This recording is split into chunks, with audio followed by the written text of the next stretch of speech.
நண்பர்களுக்கு வணக்கம். இன்றைக்கி நம்ம எங்கே வந்திருக்கோம் அப்படின்னா திரேஸ்புரம் கல்லுக்குள்ளே தான் இன்றைக்கி வந்திருக்கோம். பிடிச்சிட்டோம் பாருங்கள் ஒரு மீன் பிடிச்சிட்டோம், தூக்கிட்டோம். ஒரு மீன் தூக்கியாச்சு, வெற்றிகரமாக ஒரு மீன் தூக்கிட்டோம். பாருங்க அட்டி எப்படியா இருக்குது பாருங்கள். அட்டி ஒரு 1/4 கிலோ இருக்கும், 1/4 கிலோ சைஸ் மீன். ஒரு மீன் இன்றைக்கி வந்தோம், வந்து கிட்டத்தட்ட ஒரு 1/2 மணி நேரத்துக்கு மேலே ஆகிட்டு வந்து ஊக்கு போட்டுகிட்டே இருந்தோம். எந்த மீனும் ஊக்கு ஆகலை. இப்போ தான் மொத்த மீன் ஊக்கு ஆகிருக்கு பாருங்கள். ஒரு 1/4 கிலோ சைஸ் பண்டாரி வெற்றிகரமாக 1/4 கிலோ சைஸ் பண்டாரி ஊக்கு ஆகிடுச்சு. ஓகே நண்பர்களே, தொடர்ந்து நம்ம வீடியோ பார்த்துட்டே இருங்க. அடுத்து என்ன மீன் பிடிப்போம் அப்படிங்கிறத நம்ம தொடர்ந்து பார்த்துட்டே இருப்போம். அது பாருங்கள், அங்கே தர்மண்ணா வந்திருக்காரு, அவரும் போட்டுட்ருக்காரு. அவருக்கு ஒரு மீன் ஸ்ட்ரைக் ஆச்சுன்னாரு, ஆனால் அவங்கள தொடர்ந்து நம்ம வீடியோ பார்த்துட்டே இருங்க.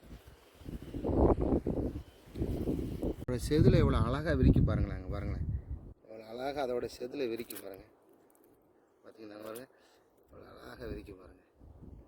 பார்க்கவே அவ்வளோ அழகாக சிகப்பு கலரில் இருக்குது பாருங்கள்.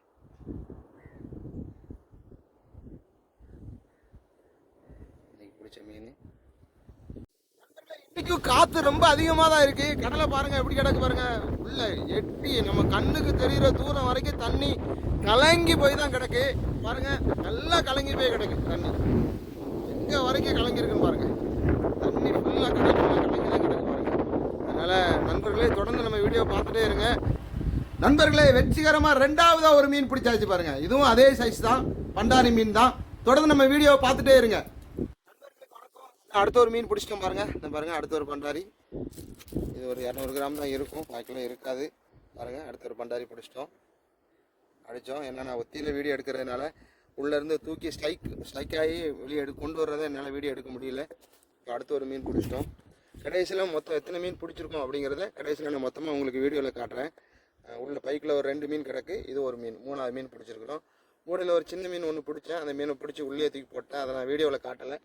ஓகே நண்பர்களே, தொடர்ந்து நம்ம போட்டுக்கிட்டே இருக்கோம். இப்போ கொஞ்சம் இருட்டிட்டு அடுத்து என்ன மீன் பிடிக்கும் அப்படிங்கிறத பார்ப்போம். தொடர்ந்து வீடியோ பார்த்துட்டே இருங்க. தர்மண்ண மீன் அடிச்சிட்டேன்னு சொல்கிறாரு, ஆனால் ஸ்டிக்கு ஒன்றும் வளைஞ்ச மாதிரி தெரில. சரியான மீன் அடிச்சிருக்காரு. அம்மை எவ்வளோ பெருசுன்னு பாருங்க. சரியான பெருசு, கின்னஸ் ரெக்கார்டு தான் பாருங்க. எப்படி பார்த்தாலும் 2 கிலோவுக்கு மேலே இருக்கும் நண்பர்களே. சரியான மொதல் பிடிச்ச மீன் பாஸ்டர்.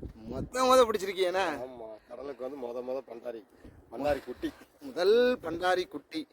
இதை நாங்கள் கொண்டு போக மாட்டோம், உள்ளே ரிலீஸ் பண்ணிடுவோம். இந்த மீன் எங்களுக்கு தேவையில்லை. 5 மணிக்கு வந்து 7 மணிக்கு அடிச்சிருக்கு. 7 மணிக்கு அடிச்சிருக்கு. அதனால் இல்லை, மொதல் பிடிச்ச மீனை வீட்டுக்கு கொண்டு போயிடணும். என்ன? ஆமாம் கொண்டு போயிடுவோம். சரி, அது குட்டியாக இருந்தாலும் இன்றைக்கி ஒரு நாளும் நாங்கள் கொண்டு போயிருந்தோம் நண்பர்களே. சாரி, மன்னிச்சுக்கோங்க. இன்றைக்கி மொதல் பிடிச்ச மீன் அப்படிங்கிறதுனால அண்ணன் உங்கள் வீட்டுக்கு கொண்டு போகிறோம் அப்படிங்காரு. அதனால் இந்த ஒரு மீனை நாங்கள் கொண்டு போகிறோம். Right, okay, super, very good.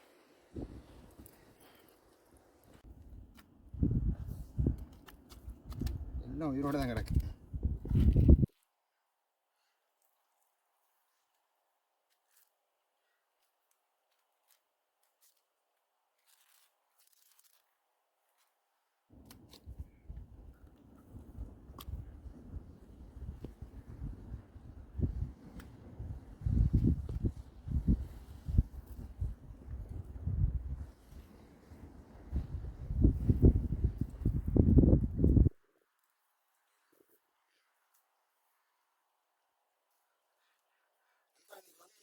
மீன் இதுதான், பார்த்துக்கோங்க. 4 மீன் பிடிச்சிருக்கோம். ஒரு மீன் தூக்கி உள்ளே போட்டுட்டோம், அந்த சைஸ் மீன். இன்றைக்கி வந்ததுக்கு உண்மையில அருமையான ஒரு வேட்டை, நல்ல ஒரு வேட்டை, பண்டாரி வேட்டை. இன்றைக்கி நல்லா பிடிச்சிருக்கிறோம்.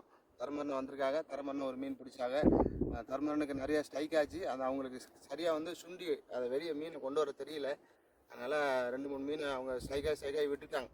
சரி நண்பா, தொடர்ந்து நம்ம வீடியோவை லைக் பண்ணுங்கள், ஷேர் பண்ணுங்கள், கமெண்ட் பண்ணுங்கள். நம்முடைய சேனலை சப்ஸ்கிரைப் பண்ண மறந்துடாதீங்க. ஓகே நண்பர்களே, பாய், see you, டாட்டா.